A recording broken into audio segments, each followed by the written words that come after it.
Hello guys, आपका बहुत बहुत स्वागत है हमारे चैनल किचन क्वीन सोनिया में। कैसे हैं आप सब लोग? Hope you all are well. आज हम बनाने जा रहे हैं बेसन का सीरा। इसको पीने से सर्दियों में कफ और कोल्ड से राहत मिलती है। घर में बच्चे हो या बड़े, सभी इसे ले सकते हैं। इसको पीने के बाद आप कोशिश कीजिएगा कि आप पानी ना पिएं। 2 से 3 घंटे के बाद आप गुनगुना पानी पी सकते हैं, जिससे इसका आपको काफी फायदा मिलेगा कोल्ड और कफ में। और ये खाने में भी बहुत टेस्टी लगता है। आप घर पर इसे सिर्फ 10 मिनट में बना सकते हैं। गाइस प्लीज वीडियो को एंड तक देखना। तो चलिए शुरू करते हैं। बेसन का सीरा बनाने के लिए ये सारी सामग्री ली है। सबसे पहले काजू और बादाम को ग्राइंड कर लेते हैं। पीस लेते हैं। काजू और बादाम को हमने ग्राइंड कर लिया, इसको कटोरी में डाल लेते हैं। चलिए गैस ऑन कर लेते हैं।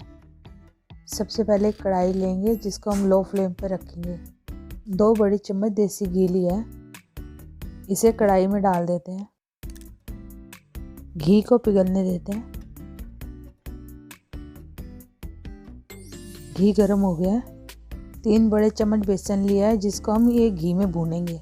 इसे हम लो टू मीडियम फ्लेम पर ही भूनेंगे। अगर आप इसे हाई फ्लेम पर भूनेंगे तो बेसन तो भुन जाएगा, लेकिन वो अंदर से कच्चा रह जाएगा, जिससे उसका टेस्ट अच्छा नहीं आएगा। अगर आप बेसन की कोई भी चीज़ बनाते हैं तो उसे लो टू मीडियम फ्लेम पर ही बनाएं। जैसे बेसन के लड्डू हो, बेसन की बर्फ़ी हो, इनफैक्ट आटे से भी कोई मिठाई बनानी हो तो उस समय आटे को भी लो टू मीडियम फ्लेम पर ही भूनेंगे। अभी हम सीरे को ब्राउन होने तक लगातार भूनेंगे। सीरा ब्राउन हो गया है, इसमें से अब अच्छी खुशबू भी आने लग गई है। अब इसमें हम 2 गिलास गुनगुना पानी डालेंगे। पानी हम लगातार नहीं डालेंगे, पानी को हम थोड़ा थोड़ा करके डालेंगे, साथ साथ में हिलाते रहेंगे ताकि इसमें गांठें ना बने। गैस का फ्लेम हमने तेज कर दिया।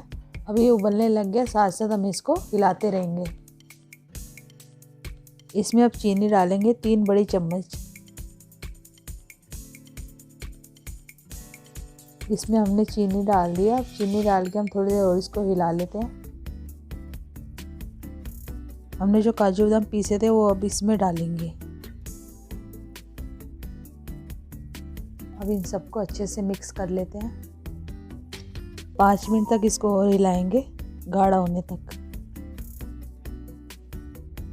5 मिनट हो गए हैं इसको हिलाते हिलाते। हमने ऐसी इसकी कंसिस्टेंसी रखनी है। अब हमारा सीरा बिल्कुल रेडी है। इसको हम गरम गरम ही सर्व करेंगे।